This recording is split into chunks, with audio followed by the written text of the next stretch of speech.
श्रोता प्रेमियों, मैं राम सागर शास्त्री आप लोगों के समक्ष रखने जा रहा हूं देवी भागवत।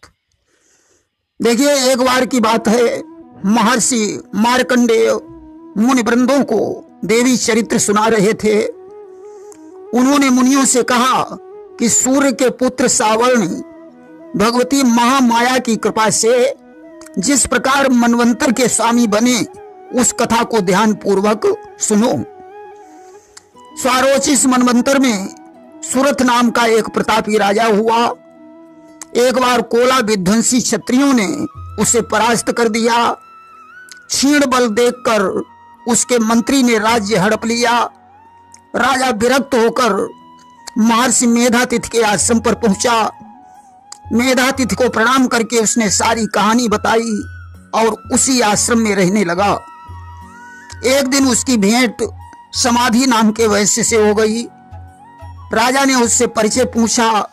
समाधि ने कहा कि धन के लालच में मुझे स्त्री पुत्रों ने घर से निकाल दिया है, परंतु फिर भी मेरा मन उनसे मिलने के लिए व्याकुल हो रहा है। राजा ने कहा, मित्र, मेरा राज्य मंत्री ने छीन लिया है, मुझे भी राज्य की चिंता सता रही है, इसलिए आओ मुनिवर मेधातिथि से इस चिंता से मुक्ति का उपाय पूछते हैं। आज दोनों ने मेधातिथि के समक्ष जाकर हाथ जोड़कर निवेदन किया कि भगवान, मुझे राज्य की और इस वैश्य को घर की चिंता सता रही है। मेधातिथि ने कहा, राजन, भगवती महामाया जो भगवान विष्णु की योग निद्रा हैं, वही संसार को मोह में डालती हैं।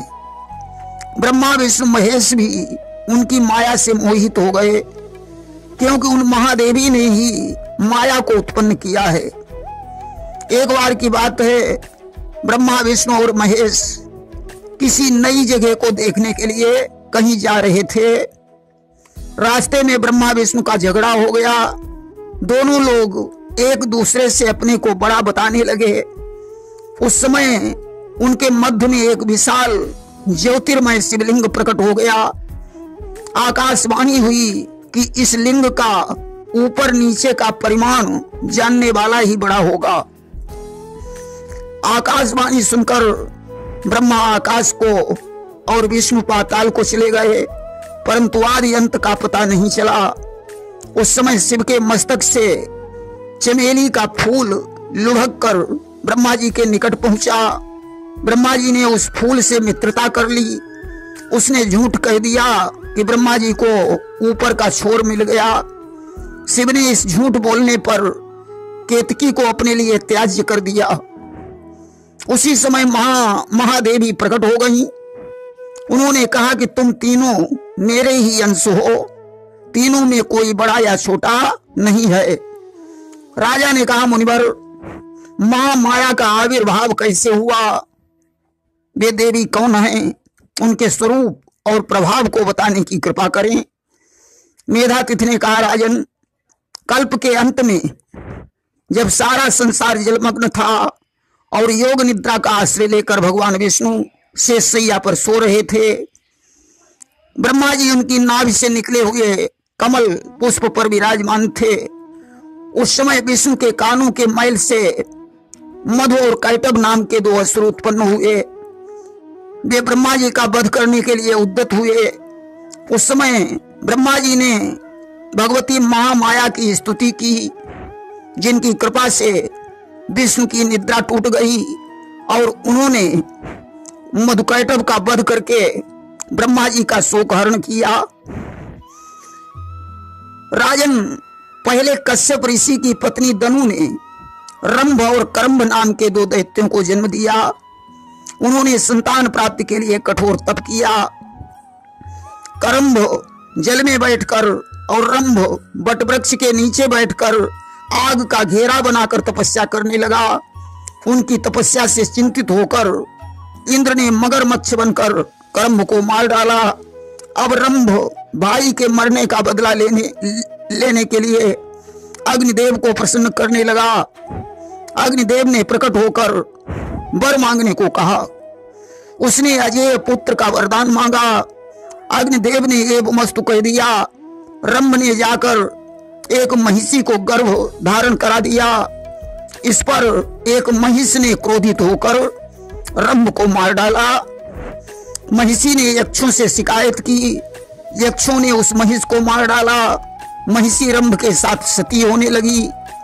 आग लग जाने पर महिष को भी यक्षों ने उसी आग में डाल दिया। अस्तु उस चिता से रंभ ने दूसरा शरीर धारण किया।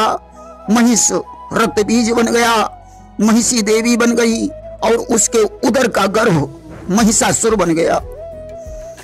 महिषासुर ने ब्रह्मा को प्रसन्न किया और स्त्री के हाथों से मृत्यु मांगी। स्वर्ग प्राप्ति की कामना से उसने इंद्रलोक पर चढ़ाई कर दी। देवता स्वर्ग छोड़कर देवगुरु बृहस्पति के पास पहुंचे। बृहस्पति जी उन्हें ब्रह्मा विष्णु महेश के पास लाए। तीनों देवताओं के समझ में नहीं आ रहा था कि आखिर क्या किया जाए। उस समय आकाशवाणी हुई कि हे देवताओं, तुम अपने तेज का संग्रह करो।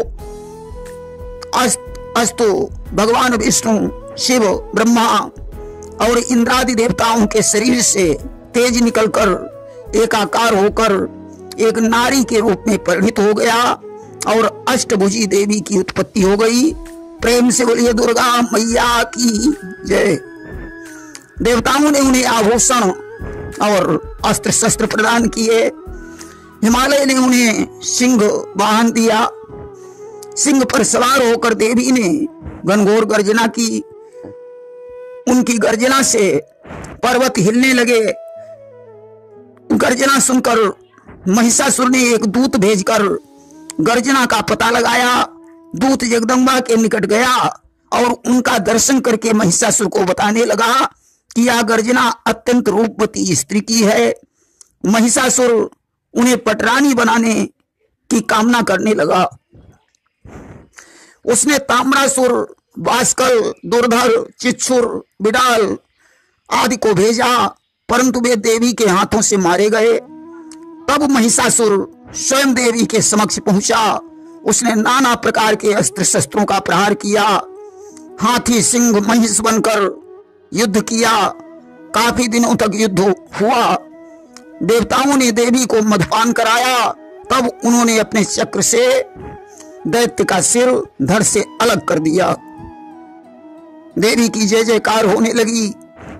महिषासुर के बाद शुंभ और निशुंभ नाम के दो दैत्य उत्पन्न हुए, जिन्होंने ब्रह्मा जी से स्त्री द्वारा मृत्यु का वरदान मांगा था।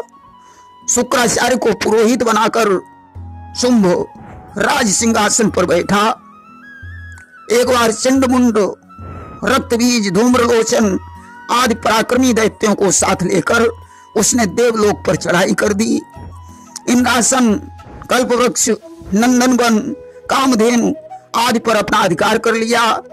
चंद्र, वरुण, यम, कुबेर, अग्नि आदि को हटाकर उनकी पीठों पर अधिकार कर लिया। देवता वन और कंदराओं में जीवन बिताने लगे।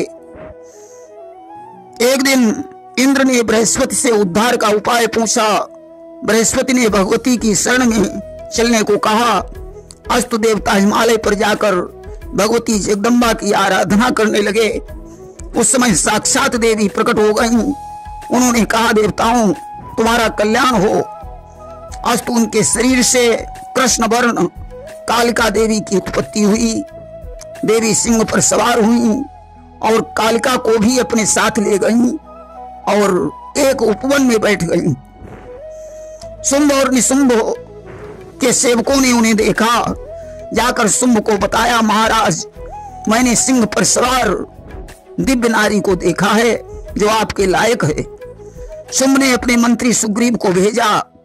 सुग्रीव ने जाकर देवी से कहा, शुंभ इस समय त्रिलोकों के राजा हैं, तुम उनकी पटरानी बन जाओ। देवी ने कहा, मैंने बचपन में सखियों के बीच एक प्रतिज्ञा की थी कि जो मुझे युद्ध में जीतेगा वही मेरा पति होगा। सुग्रीव ने जब लौटकर शुंभ को बताया तो उसने धूम्रलोचन से कहा, जाओ अगर वह मेरे आदेश को नहीं मानती है तो उसके केसों को पकड़कर घसीटते हुए मेरे पास ले आओ। धूम्रलोचन ने देवी को समझाया, परंतु जब वे नहीं मानी तो वह उन्हें पकड़ने के लिए झपटा, परंतु उनके क्रोध से जलकर भस्म हो गया। अब तो सारी सेना भागकर शुंभ के पास पहुंची। धूम्रलोचन का वध सुनकर उसने चंडमुंड को भेजा। उन्होंने देवी को समझाया, परंतु जब वे नहीं मानी तो वे अस्त्र शस्त्रों की वर्षा करने लगे।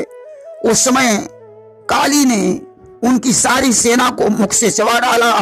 चंडमुंड को पकड़कर महादेवी के पास ले गई। देवी ने सिर काटने का आदेश दे दिया। कालिका ने उनका सिर काटकर रक्तपान किया। यहीं पर कालिका का नाम चामुंडा पड़ गया। चंडमुंड का वध सुनकर शुंभ ने रक्त बीज को भेजा।